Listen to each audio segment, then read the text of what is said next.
isolated, targeted attack. What is your take on that sentiment? Yeah, I don't share that sentiment. Our family doesn't share that sentiment. I think that anything can be isolated until it's not.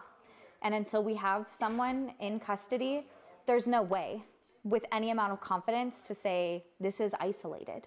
You know, it's not, it wasn't a hit and run. They're on the loose. No one's been arrested. So yeah. It wasn't a hit and run and they got scared and drove off.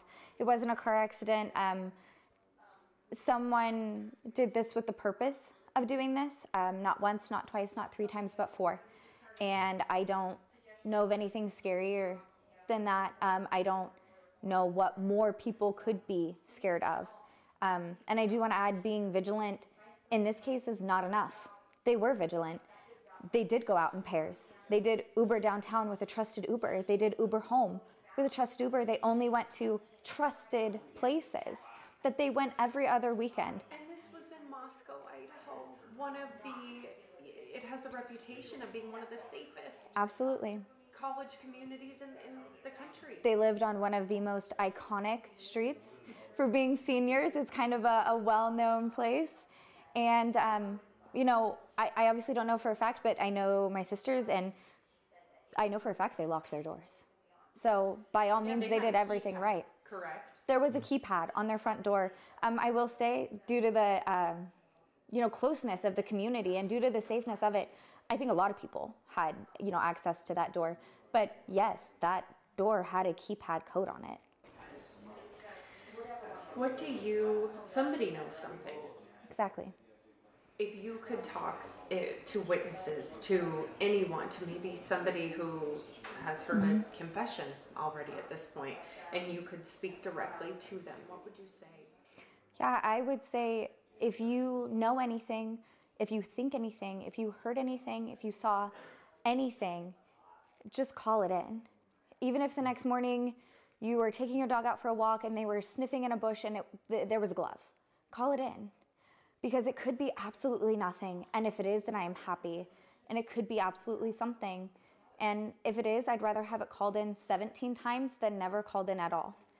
I think to whomever did this, if you saw someone acting out of their nature, I know it's important to protect family. It's important to protect friends, and I know that those ties of loyalty are strong, but you should be scared. And this isn't someone that should be protected.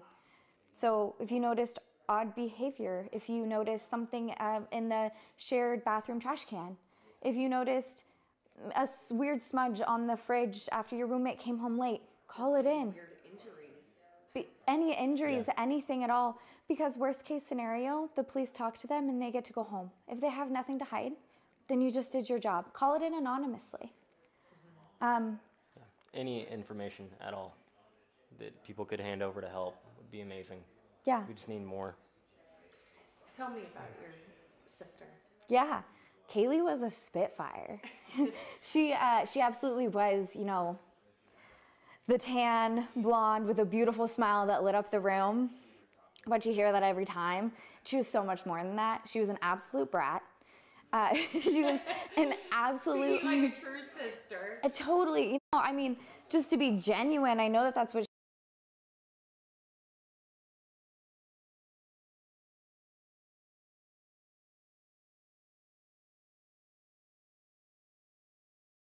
she was the absolute justice police. One of her very first phrases was, "What about me?" She was always concerned about what was next. And Kaylee, unashamed of anything, loved the finer things in life.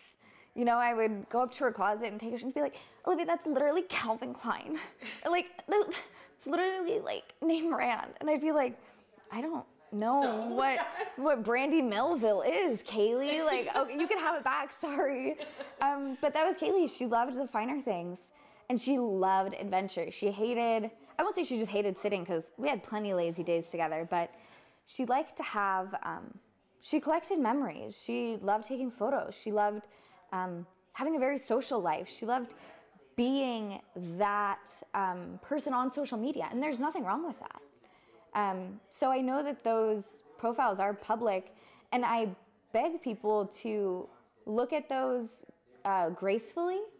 But yeah, look at them, because they were real human beings, Kaylee and Maddie, and they posted real college girl things, and they loved it.